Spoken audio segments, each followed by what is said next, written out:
Vet Erdogan e ka sulmuar lidhur me këtë drejtim në djenin tënde? Në mos gabohem, zyrtar të lartë të pushtetit kanë por atëherë konsideroheshin si fjalime, po themi, për fushat elektorale, fjalime elektorale dhe nuk është se kishte atë peshën e madhe. Por është akuzuar ama dhe nga politika, nga kundërshtarët e tij politik për bashkëpunim me terrorizmin, me organizatën terroriste e tillë cilësohet ai Partia Punëtore e Kurdistanit. Veti Mamullu, por dhe mbështetësit e tij kanë cilësuar këtë një grusht shteti në mos gaboj, sepse pak para se të arrestohej ai ka dalë edhe në rrjetet sociale, ne jemi në prag të një tiranie të madhe, nuk do të dorëzohemi. Tani, duke parë gjithë kontekstin, the pak më herët dhe tashmë kjo është thënë gjatë këtyre ditëve, kur është folur kaq shumë për Turqinë, Imamoglu ishte kundër kandidati kryesor i Erdoganit. Rivali i tij kryesor për ta sfiduar, një person i cili fitoi mandatin e tij të dytë në Stamboll, kishte një mbështetje të madhe nga sondazhet që ishin kryer. Sa politike bën kjo arrestimin e tij? Tani, për hir të vërtetës, këtu duhet jemi pak kujdesshëm në gjykimin tim gjithmonë për të dhënë analizën sa më objektive, sa më të drejtë dhe të paanshme në të dy palët. Askush, përfshirë edhe unë si individ, nuk mbështesim ose nuk duhet mbështesim kur iniciativa, indicje korruptive që të cilat i shohim fatkeqësisht edhe në vendin tonë. Dhe në këtë kontekst, nëse pra momentin që dikush bën këto lloj veprimesh në një farë forme, cili do qoftë, duhet të ndeshkohet dhe të vihet para drejtësisë. Por nga ana tjetër, ekziston edhe një... Po pra që kosa të vërtetojnë a ishi pa fajshëm? Për sa kohë që të vërtetohet, patjetër. Gjithmonë në këtë kontekst, për sa kohë që vërtetohet. Por nga ana tjetër, sigurisht që sulmet politike në çdo vend ndaj rivalëve të ndryshëm ekzistojnë vazhdimisht. Dhe sigurisht që presidenti Erdogan është në pushtet në Turqi për një kohë shumë të gjatë, gjë të cilën e ka nëpërmjet këtij pushteti ka konsoliduar, po themi, fuqinë e tij në një farë forme, dhe aludimet kryesore të opozitës turke, por edhe shumë votuesve të ndryshëm në Turqi të këtyre njerëzve janë në trajtën që e shikojnë si diçka edhe të politizuar, për sa kohë gjithmonë, për sa kohë ne flasim që nuk është e vërtetuar, por mbetet vetëm në akuzë. Pra nuk ka një përgjigje, dakor, unë e kuptoj për këtë, nuk është kaq e thjeshtë që t'japim një përgjigje aq më tepër kur jemi larg dhe i shohim zhvillimet nga një tjetër vend. Sepse ndjes për ndërhyrje, sepse pra në Turqi ekziston thellë edhe ndasia e mendimit politik, pra nuk është se janë thjesht si lider që në shumicën e rasteve të paktën me sa kemi parë në Shqipëri, përtejt majtës edhe pra e majta bën nga njëherë politikat djathta, e djathta bën politikat majta, pra është përzirë, po themi, ndërsa në Turqi ka një farë, sepse Partia Popullore Republikane vjen nga një background Partia Imamoglu's, për gjithë ata që nuk e din, vjen nga një background jo shumë me qasje fetare, ndërkohë që Erdogan vjen nga një background që mbështet, po themi, në një farë forme edhe lëvizjet fetare, por edhe këto. Dhe kjo e bën një ndasi shumë të madhe në thelb edhe të mbështetësve. Kjo është vetëm për të bërë diferencimin. Dhe pavarësisht se Imamoglu e ka shprehur shpesh herë që është, po them, disa bindjet ti anojnë edhe djathtas. Edhe djathtas.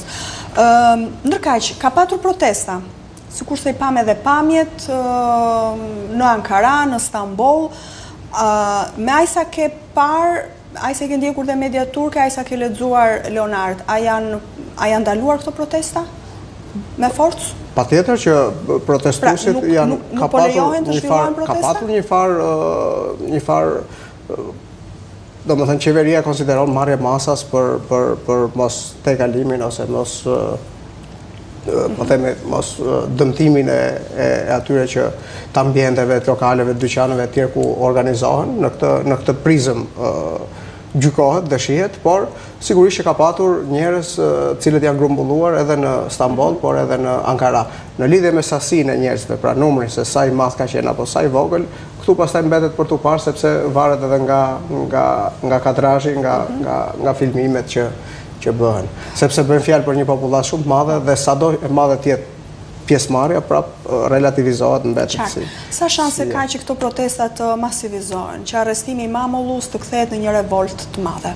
Duhem parë lëvizjet se si do të vijoj, duhet parë kongresi që do të mbahet prapë në partinë opozitës, gjë të cilën hidhet pra lëvizet si hipotezë që mund edhe pse në këto kushte mund të votohet sërish Imamoglu ose bashkëshortja e tij, ka dalë dhe një hipotezë tjetër që mund të nominohet bashkëshortja për presidente, për kandidat për president, meqense në këto kushte, ose mund të nominohet dikush tjetër, qoftë kryetari i Bashkisë Ankaras apo qoftë edhe dikush tjetër brenda partisë. Por, siç e thash, ka sepse Turqia përballet realisht me terrorizëm, ka vite që përballet me këtë, dhe kjo pastaj kalon në një temë shumë të ndjeshme, edhe për popullatën, edhe për perceptimin, edhe për në momentin që dikush atakohet, akuzohet apo përflitet në përmasa të terrorizmit, pastaj aty ndryshon edhe tipologjia e mendimit, sepse kalon në dimension tjetër. Si është përcjell në media turke arrestimi i Mamullus? Mediat proqeveritare, janë, nuk është se janë çuditur nga ky arrestim, e kanë pritur pra në një formë sikur pritej në një farë forme. Ishte pritshëm, pra pritej arrestimi i tij. Ose në një sfidim në një farë forme, sepse është kandidati, siç e tham, për të mos qenë përsëritës, është ndër rivalet më kryesorë që mund të përbënte vërtet potencë rrezikshmërie për zgjedhjet e ardhshme, ndërsa në mediat jo qeveritare, të cilat duhet ta themi që nuk janë të shumta në numër, është pritur me zhgënjim, me mërzitje etj. Nëse do ketë protesta, pra duke patur parasysh edhe atmosferën, realitetin politik në Turqi, do lejojnë realisht protestat, Leonard?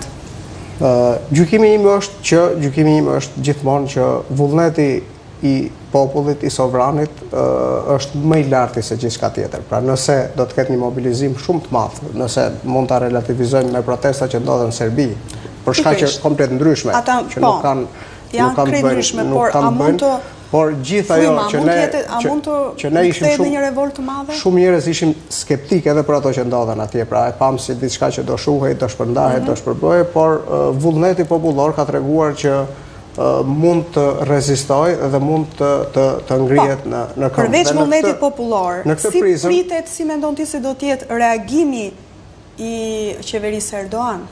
I policisë. Patjetër që do të jetë në drejtimin e Vučić, për shembull, në protestën e fundit paralajmëroi se do ketë dhunë, madje tha se do dërgojë dhe ushtri në rrugë. A mund të bëjë dhe Erdogan një gjë të tillë? Tani unë nuk e di se deri ku mund të arrijë, po themi një lider ajo asaj, por kam përshtypjen se nëse masivizohen protestat, patjetër që do të ketë do të ketë probleme, qoftë edhe për pushtetin, por qoftë edhe për opozitën, po themi. Edhe